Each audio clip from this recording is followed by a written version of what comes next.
અને સુંદર સાથ મળીને બધાએ પાઠ કર્યો હતો.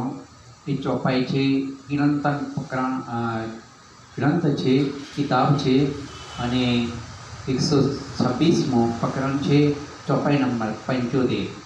આ આકારમાં હે જીવ બંધાણો, તે પણ નવ ઓળખાય.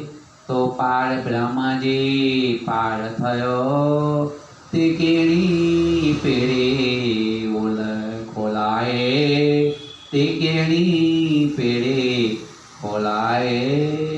ભલે શ્રી પ્રાણનાથ પ્યારી કી જય, કૃષ્ણ કનૈયાલાલ કી જય.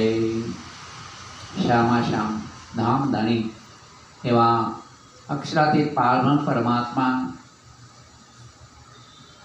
પ્રાણોના નાથ એવા ધામધણી આપણને સમજાવે છે કે આ આકાર એટલે શરીર, આ તણ છે, આ દેહ છે, આ શરીર જે છે એમાં જીવ આવીને રહેલો છે. તો એ જીવ છે એ ઘર કરીને આ શરીરરૂપી ઘરમાં બિરાજમાન થયેલો છે.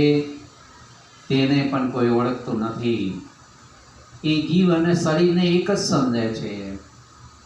તે જો એક હોય તો આખું શરીર સાથે જીવ પણ ચાલ્યો જાય. જ્યારે મૃત્યુ થાય છે ને ત્યારે શરીર રહી જાય છે અને જીવ ચાલ્યો જાય છે.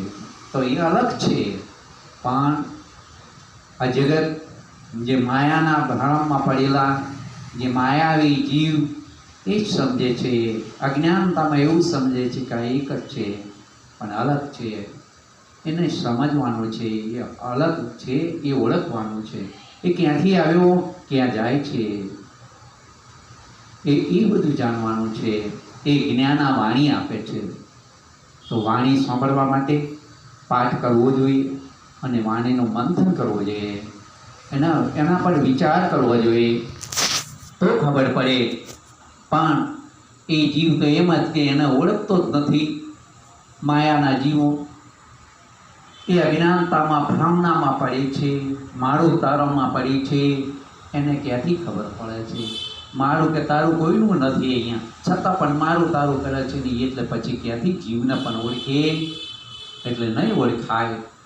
તો પછી પારબ્રહ્મ પરમાત્મા જે પાર જે છે, જે આ શરીરમાં છે, આ દેહમાં છે, આ તનમાં છે, આ અંગમાં છે, એને ઓળખાતો નથી. તો પછી પારબ્રહ્મ પરમાત્મા એને કેવી રીતે ઓળખશે? એમ કહે છે. તો પારબ્રહ્મ જે પાર એ તો અક્ષરની પાર.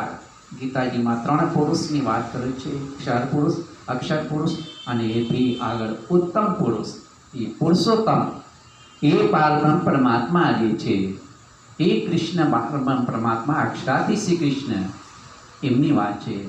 વૈકુંઠવાળા શ્રી કૃષ્ણ નહીં, દ્વારિકવાળા શ્રી કૃષ્ણ એ અલગ છે. ગોલોક શ્રી કૃષ્ણ છે એ પણ અલગ છે. અને અક્ષરાથી શ્રી કૃષ્ણ પુરુષોત્તમ પારબ્રહ્મ પરમાત્મા એ એમને તો કેવી રીતે ઓળખાશે? તે કેણી પેરે ખોલાય. તો પછી જો જીવને નથી ઓળખી શકતા કે જીવ કોણ છે, ક્યાંથી આવ્યો છે, ક્યાં જવાનો છે, એનું ઓળખાણ ન થાય તો પછી પરમાત્માને ઓળખાણ કેવી રીતે થશે?